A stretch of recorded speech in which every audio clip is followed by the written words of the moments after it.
Top of the morning to you. That's a little bit of St. Patrick's Day left over in me. Yeah, why not? Top of the morning to you. If it's morning, fantastic. If it's not, watch this tomorrow morning and line it up with your day if it turns out that way. Today, I wanted to share with you, I think is a very important thought. Not that I think that all of my ideas or thoughts are important, mind you. But this one I think is important, especially in concerns to now, today, current times, top of the current moment in creativity and its intersection with technology. It's important to understand what technology is available, why it exists, what it's capable of doing, and what it's, even more importantly, incapable of doing. So this video is going to be twofold. One, the importance of exploring current technologies, and what that result might be in the end, which is the more important factor. So I am currently, back on those screens, I'm currently going through a certification called WISE, W-W-I-S-E, which is the development, curation of audio events and objects to be ingested into video games and visual applications. So I'm learning how to implement sound effects, voices, environmental sonics into gaming environments. Now, why is this important to me? Last year, I got my certification in Dolby Atmos, which is immersive audio. For those of you who have ever used Apple earbuds or an Apple product, there is something called spatial audio. That's Apple's version or name of Dolby Atmos immersive audio, 360-degree audio application. Now, this is everywhere. Netflix, HBO Max, Apple TV, Amazon, anything that you are currently watching in video on demand or in a subscription service. If it's current, it is probably delivered in Dolby Atmos. It used to be surround sound. Everybody had a surround sound system. Well, now everything is in Dolby Atmos, which is an expanded version, which gives you height in the perceived audio.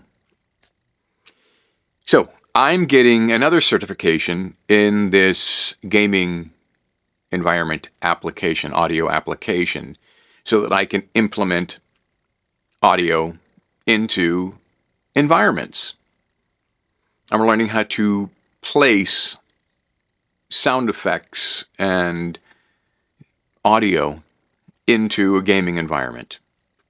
All around you, above you, behind you, below you. So why is this important to me? That's what I was getting at. Because it's moving my knowledge and my creative opportunities forward. I've always been a fan of technology. I absolutely love technology. My father used to build recording studios and bring home the latest, greatest synthesizers, outboard gear, compressors, microphones. My dad designed the first electronic drum set along with Bob Moog and Bill Ludwig II. They found it to be too much of a disruption. They found it to be too complicated to build and just not the right time in the mid-70s. Like we're talking 74, 75, something just shy of the drum machine era. And was that a missed hit for him? I don't know, but the Syndrum and the Synair came out shortly after that, and then the Simmons drum sets came out. But yeah, my dad was totally into current technologies when I was growing up. So I was around it all the time. Tape machines. Loved it. Tube amplifiers. Turntables. Yeah, I was fully immersed in technologies as I was growing up. He would allow me to use them. When he wasn't home, I was playing with the first Sequential Circuits Prophet 10, which was a double keyboard, basically two Prophet 5s, which was a synthesizer at the time, an analog synthesizer, that Dave Smith designed. I loved synthesizers. I absolutely loved being able to create any sound that was in my mind at the time and have it inspire me to play something, do something. So here I am at this point in my life where there is this perceived disruption in the force by AI and generative AI in its concerns to music and creativity. And I'm embodying it. I am ingesting it. I am taking it all in. As you may know, in watching my previous videos, hint, hint, I'm working in AI. In the capacity of teaching, of ingesting, of justifying, of curating, designing, implementing creative aspects into large language models. I know too much. Let's just put it that way. I know what all the platforms are capable of. I understand what they are incapable of. And that is what the value is to me. The second point that I was going to make this video about. Knowing what it can't do, which alleviates fear, creates confidence in my own creativity. So, as I go through this new certification, which is highly involved, and at moments in time I go, I don't know if I fucking have the capacity for this right now anymore, currently. But as I push myself through it, I realize, oh, I've done this before. I understand this. I understand the foundation that it's built on. This is just another language, another coding process, another way that somebody has chosen to implement audio into an application. I know about this, but it's just different.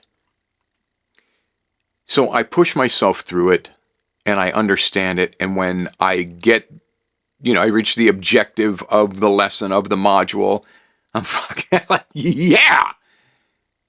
I never understood that. It's like I never understood how to take a piece of music and put it into a platform, into a gaming platform or an application so that it runs infinitely and doesn't sound like it's just this repetitive loop, like an on-hold, annoying phone song.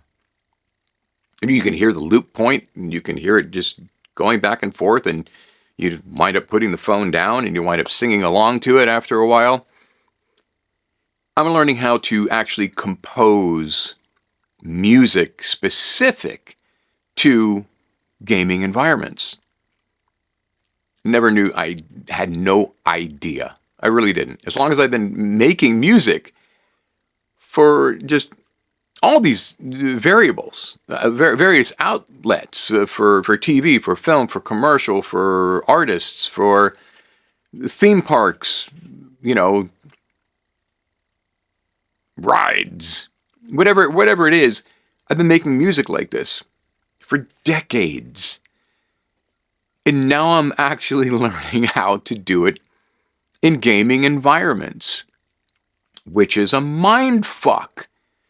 Because it's not this linear idea from beginning to end compositional or programming idea. It's not. So I'm having to learn how to manipulate audio and my compositions in a way so that it is of function and form for this new application, for this new environment. And I'm loving it. Absolutely loving it. The same way that I loved being certified or getting my certification for Dolby Atmos, for immersive audio. Once I started using it in my own creativity, it just fucking blew the doors open on what I could do creatively, with what I could do sonically.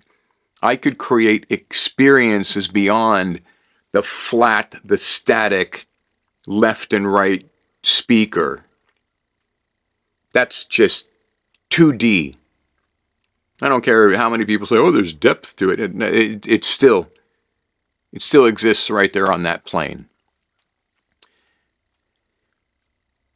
With immersive audio, it opens up the opportunity for me to place objects of sound 360 degrees around the listener.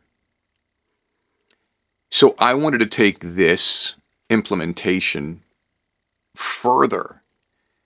I wanted to take it into the gaming experience. So that's where I'm at now. I've always embraced technology. When we went from analog to digital, I was one of the first guys. I was beta testing Pro Tools back in the 90s when it was 4 tracks and $10,000 a track and sounded like garbage. And every program that came out of that, whether it was Performer onto Digital Performer or the different, manufacturers. I helped designed the RX-5 drum machine by Yamaha. I sat on a panel of other drummers and designers going, how would this drum machine be different than all the other drum machines? What should we do? And I think I was one of 2 people that talked about creating the option for a second lower bottom drum head resonance and being able to add that in there. There's so much that I have done and been involved with in technology because I love what it does for me. Just the same way when the drum machine came out in the 80s. I have a dear friend, Adam Mitchell, who is just a phenomenal writer, guitar player, producer. But even beyond that, he's such a beautiful person, a beautiful soul. And he was in a band with Roger Lynn, who designed the LinnDrum.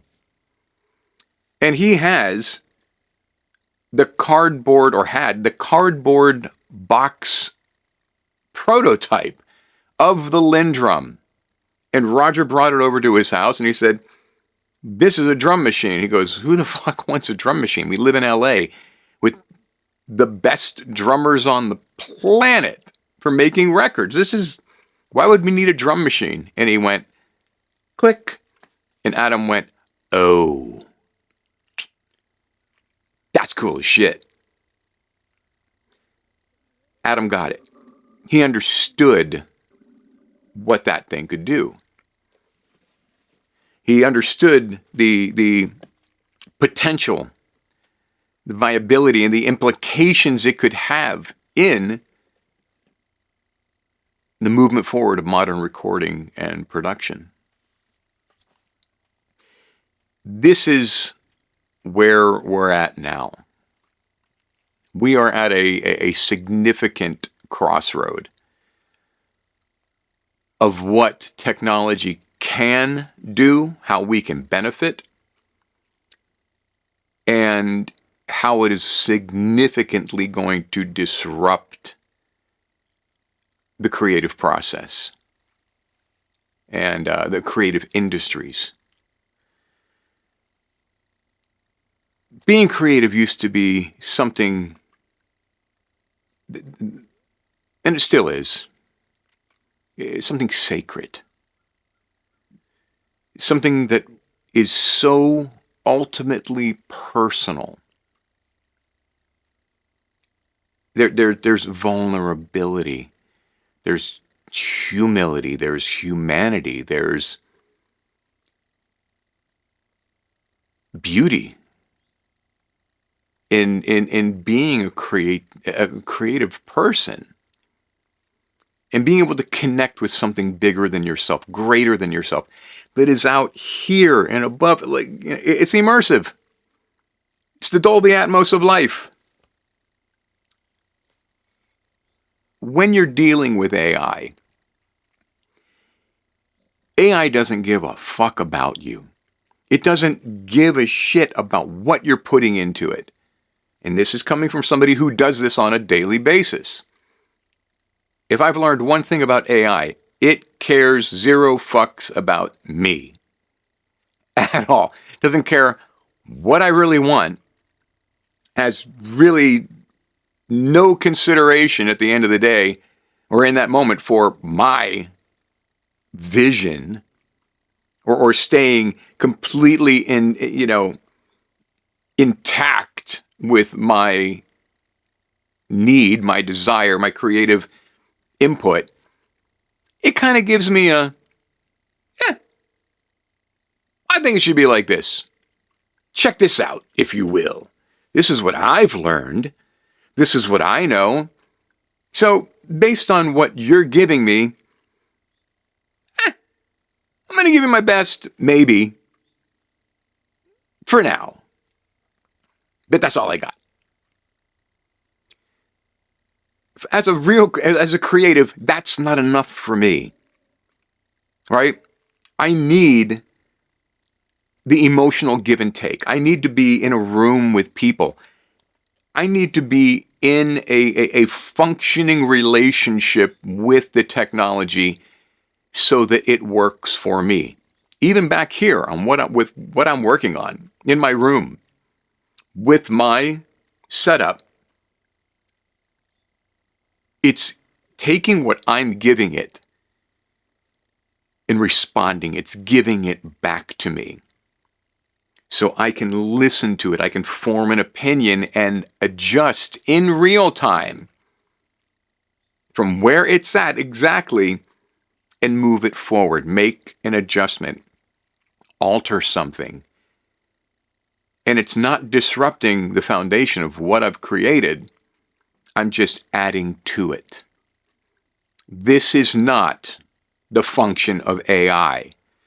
AI does not start with a foundation and build upon it, right? It's constantly creating a new foundation. Oh, you don't like that? How about this? You don't like that? How about this? You don't like that? How about this? Oh, you did like that? Fuck you. How about this? Let's start over again. Oh, you really like that and you want me to do this? You want me to do that? Fuck you double time. Let's start over. Foundation, foundation, foundation.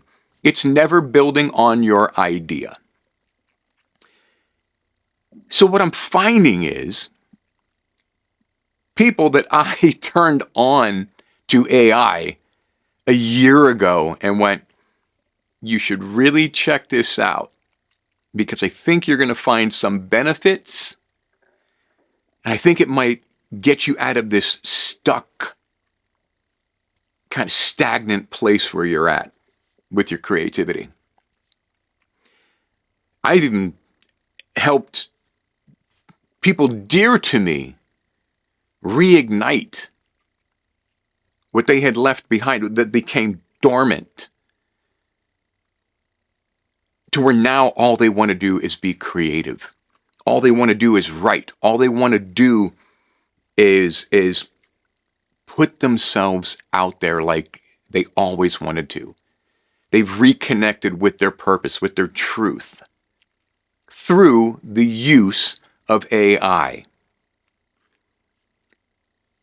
They understand what it can do and what it can't do. In the early days, 9 months ago, when Suno version 5 came out, that leveled the playing field for everybody. Everybody went, oh, fuck. What is this? This is sorcery. This is wizardry. What is happening? Do I still follow this desire, or do I just give it up to the machine and go, you win? You win. I had those moments. If you watch some of my old videos, you'll realize that I had those moments.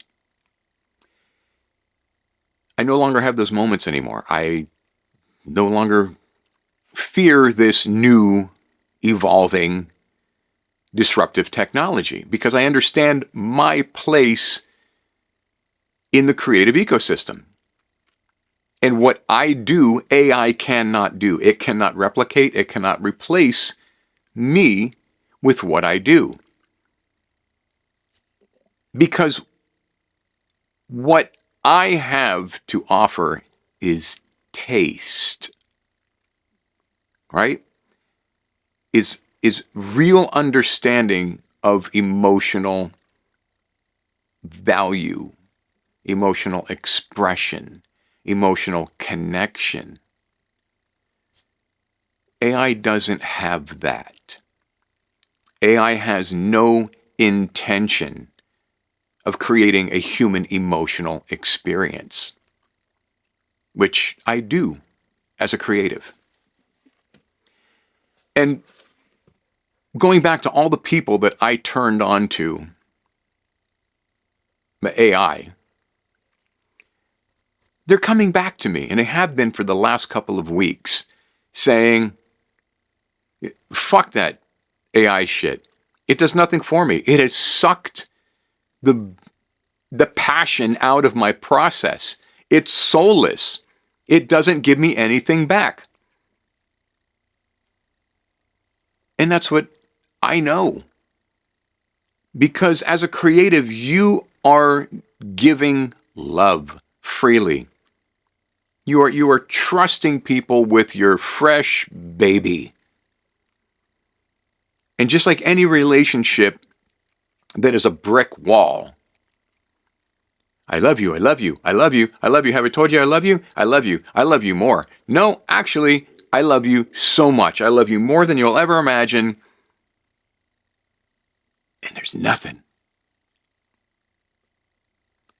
Nothing. That relationship isn't going to last very long.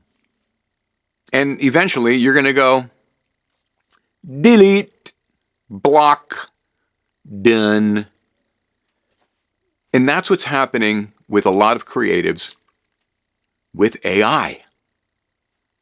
They're not the ones creating the 7-8 million generations of songs every day on platforms. Those aren't the people. The creatives that have a voice, the creatives that want to create legacy, that are creating personal value for themselves, they're not using AI in the same way. They're not using it to produce their final deliverable. As a creative, you want to be involved in the entire process. That's the joy. That's the excitement. It's just like when I'm working on what most of you might think is just techno jargon and coding and computer programming. I'm absolutely loving the fact that I can take a sound, develop a sound, and decide where it goes and how it goes and what triggers it and how the audience, the end person, engages with that on an emotional level. And ultimately, that to me is creativity.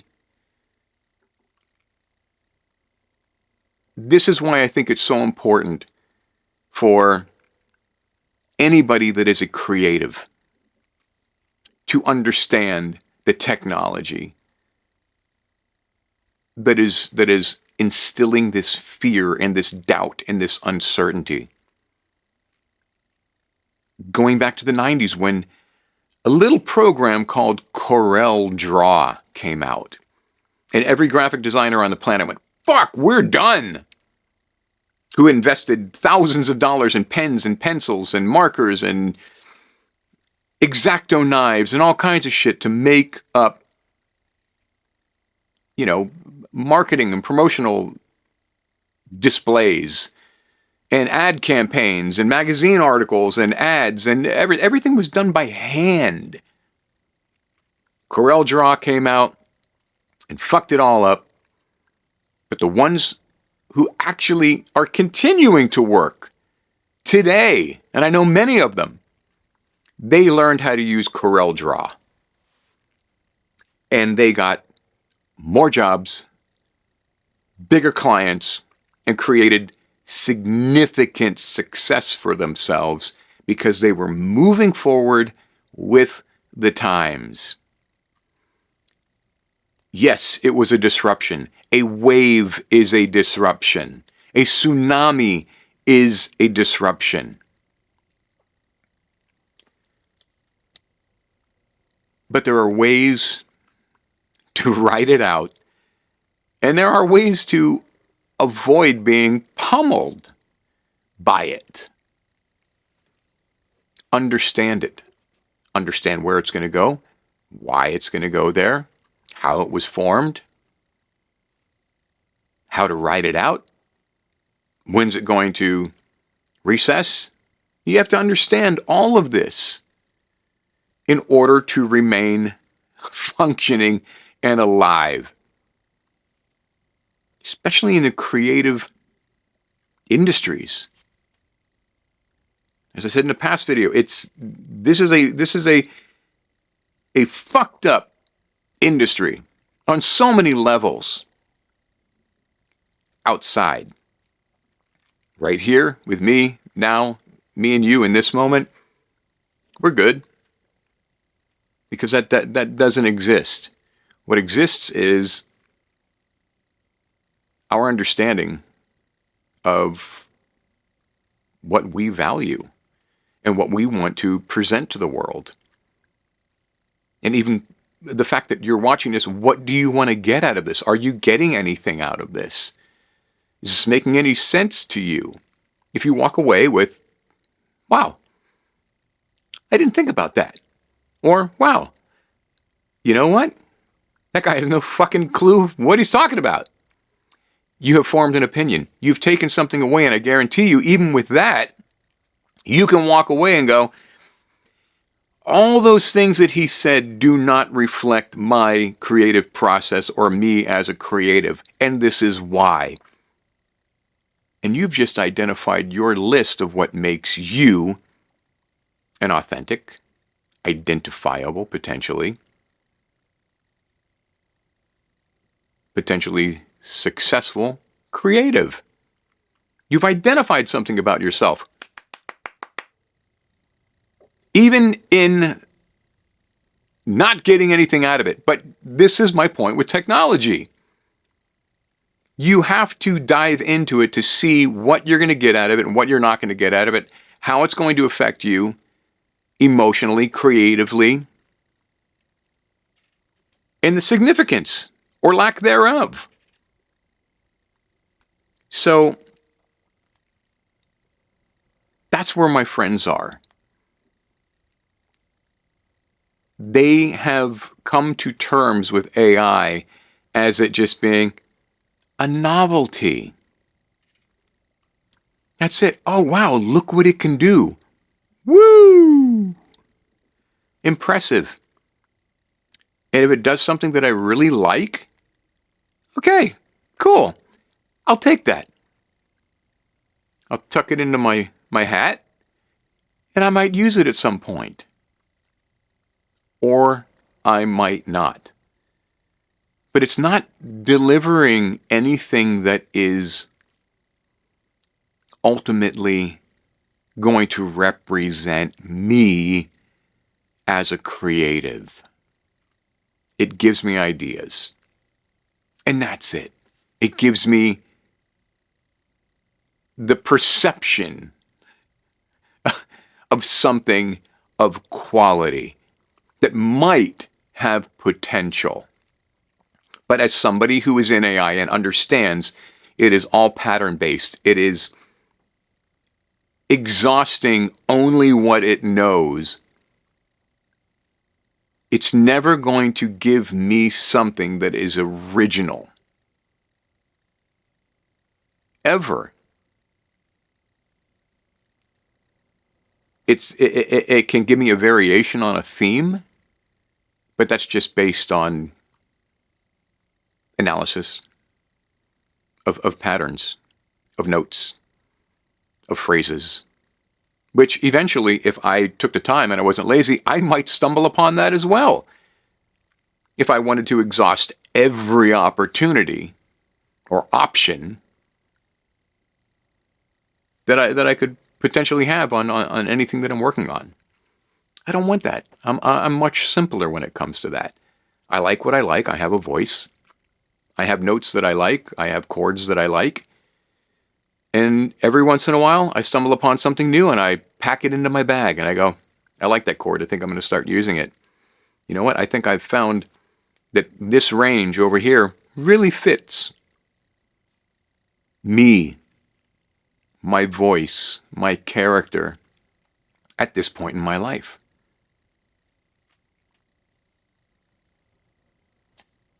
So take that with you. Think about it. Don't be afraid of technology. I'll leave you with this final thought. The iPhone came out with a camera on it. We all know this. And when it did, every fucking person that had an iPhone became a photographer and wanted to show you their pictures and how beautiful they were. Photographers were not scared of the iPhone taking their job, or people that were using the iPhone to take pictures taking their job. To be a photographer takes an eye, not a product. It's just a tool. That's it. You still have to understand what visually engages with a person. You still have to have the knowledge of how to frame, how to light, how to capture a moment. Not just, oh my gosh, we should take a picture of that. Oh my gosh, look at, where's your camera? Who's got a camera? That's fucking everything in life now. Who's got a camera? Did you take a picture of that? Hey, don't eat that yet. Don't take a picture of it. Don't drink that. Don't move. The fuck? Enough.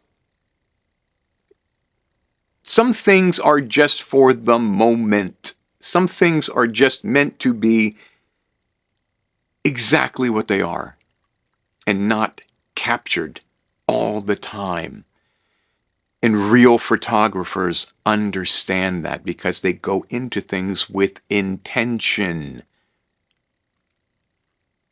Yes, magic happens unintentionally.